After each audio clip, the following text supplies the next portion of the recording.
ইসলামের কথা যদি কেউ বলে এই ফরিদপুরের বুকে আমাদের বলার অধিকার আছে। হ্যাঁ, আমাদের মতো ইসলামকে সমুন্নত রাখা, শক্তিশালী করা এই দক্ষিণবঙ্গে আর কোনো পরিবার নাই।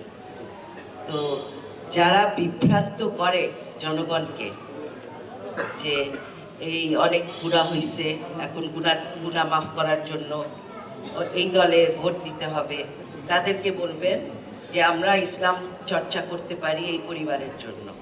এবং এটা হলো আমার সকলের প্রতি, আমার ফরিদপুরবাসী যারা মুসলমান, আমি ইসলামকে সমুন্নত রাখবো, কারণ এটা আমার 250 বছরের পরিবারের আদর্শ।